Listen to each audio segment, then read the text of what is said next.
Deyirsən, avtobus sürmək üçün 5 il stajın olmalıdır da sənin. Sən 5 il stajı hansı kateqoriyasına yığa bilərsən? Bunu soruşur səndən. Hə, 5 il staja qədər sən nə ilə yığa bilərsən? Ancaq B ilə mi yığmalısan, C ilə mi yığmalısan, nə ilə yığa bilərsən? Bunu soruşur. 4-ü götürsən, B, C kateqoriyası yaxud B1, C1. B1 var, kvadratsikl. B1 ilə, kvadratsiklla qanun təcrübəni qəbul etmir. Çünki o minik avtomobilinə bərabər götürülsə də, motosikletə bənzəyir axı. Yəni sən kvadratsikl sürübsənsə, sənə avtobusa etibar etməyəcəklər. Deyil, yox, kvadratsikl təcrübə deyil. Get avtomobil sür bala. Avtomobil sürmənə gəlginən. Hə. Mən B2 götürdüm, səhv deyil, düzdür. Amma C...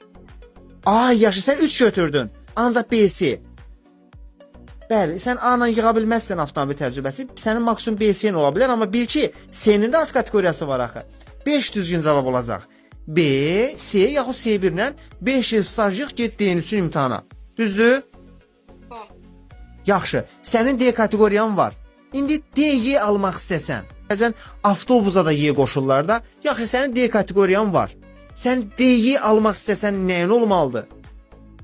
26 yaşım olmalıdır və öz D kateqoriyasında stajım olmalıdır. Aha. Azı 26 yaş olmalı, D1 və ya D kateqoriyalı nəqliyyat vasitəsini 3 ildən çox idarə etmə təcrübəsinə malik olmalı və D kateqoriyası ixtisaslar görmək başına bitirməlidir. Hə. Bunu tapsan sən əhsən. 23. D-ni 23 yaşında alıbsan, qoşubsan hansı kateqoriya? İndi B ilə alıbsan, C ilə alıbsan, ya B-C ilə alıbsan, D-ni alıbsan. Sən 23 yaşında D-ni aldın. İndi D-yi almaq üçün nə qədər staj istəyir səndən? 3 il. 3 il deyir, nəyə sürməlisən? Xeyr, D1 yox. 3 il nə sürməlisən? D-nin özün.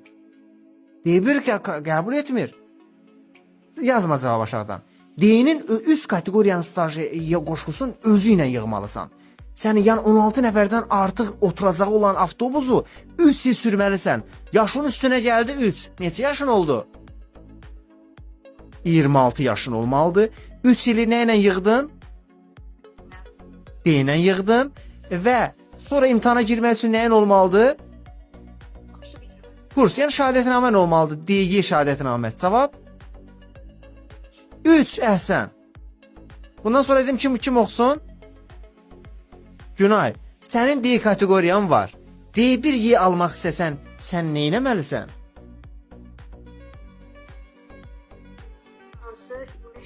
Əhsən.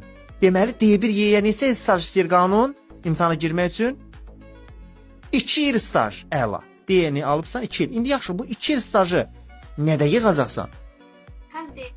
Ay, sənin D varındır da. Deməli D1-in də var. İkisi ilə də sürə bilərsən. Sənə qanun deyir ki, sən o balaca avtobusa qoşursan da, get böyük avtobus sür, balaca sür, mənə lazım. Mən avtobus sür. İstəyirsən D ilə yığ, istəyirsən D1 ilə. 2 il stajı D1 ilə yığdın. 25 yaşında nə götürüb getsən imtahana? Necə? Deyirəm, nə götürüb imtahana gedəcəksən? Yemək, peçenli, su, qələm, başqa nə götür? Əsas vacib nədir? Hədə şəhadətnaməni götürürsən, pulu götürmək, zamir deyir pul. Pul da yaddan çıxmasın, imtahana girmək üçün. Nə qədər ödənişli birinci? 40 manat. Növbəti imtahan, təkrar imtahan? 20 manat, əla. Cavab nə olacaq indi? 4. Baxaq hələ, az 25 yaş olmalıdır, D1 kateqoriyalı ya D kateqoriyası 2 ildən az olmayan təcrübən olmalıdır, D1 kateqoriyası. Əhsən, düzdür.